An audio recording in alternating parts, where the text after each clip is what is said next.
This PPT will be about module 1. Let us start the first module with Rankine cycle. Rankine cycle is the theoretical cycle on which the steam power plant works. You can have a look at a schematic diagram of Rankine cycle. This Rankine cycle mainly consists of four important components. Those are turbine, condenser, feed pump and boiler. A high pressure and temperature steam from the boiler will enter into the turbine. In this turbine, the steam undergoes isentropic expansion. After the expansion, when it comes out of the steam turbine, this steam will enter into the condenser.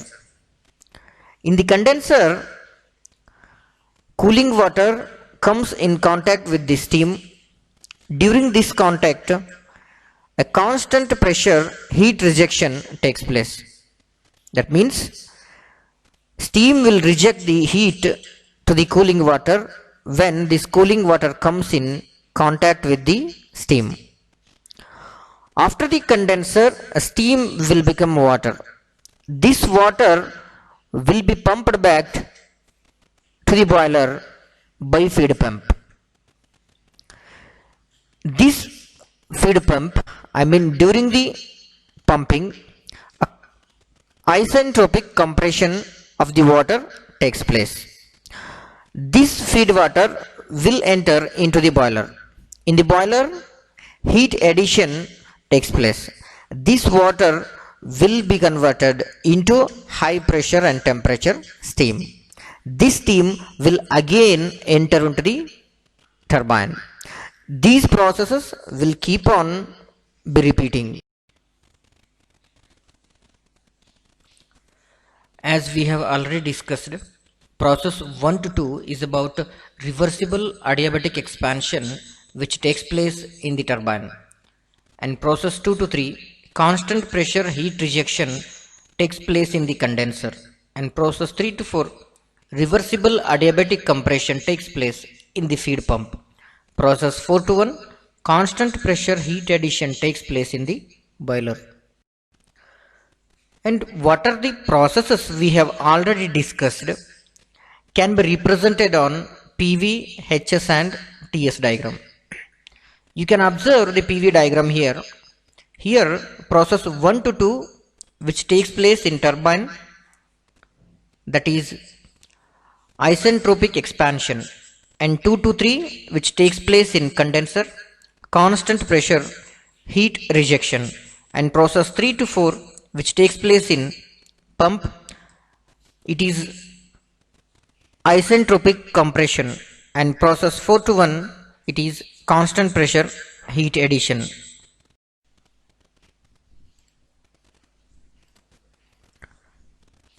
Now let us perform thermodynamic analysis of Rankine cycle.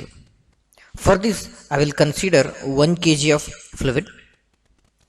To perform thermodynamic analysis, we need to apply steady flow energy equation to Rankine cycle. Before applying this equation, let us understand about what do we mean by steady flow energy equation.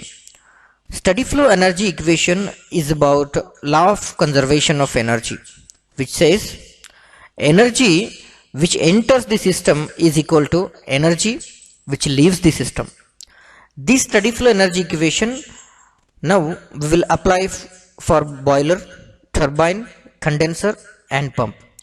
Let us apply the steady flow energy equation for boiler. When you apply this equation to boiler, we will get a equation like this: HF4 plus Q1 which is equal to H1. Q1 is heat added to the boiler, HF4 is amount of heat that a feed water carries. Addition of these two will be equal to H1. H1 is nothing but enthalpy of steam which comes out of the boiler. Similarly, apply steady flow energy equation. That means energy at inlet equal to energy at outlet. Similarly for condenser, energy at inlet of the condenser equal to energy at outlet of the condenser. Similarly for pump, energy at inlet of the pump is equal to energy at the outlet of the pump. Now from the basic definition of efficiency, which is output by input, here in this Rankine cycle, output is net work done by the Rankine cycle by amount of heat added to the cycle. Net work done by the cycle is work done by the turbine minus work done by the pump. And this equation can be written in the form of enthalpy. And the feed pump term, which is HF4 minus HF3, being a very small quantity in comparison with turbine work, is usually neglected.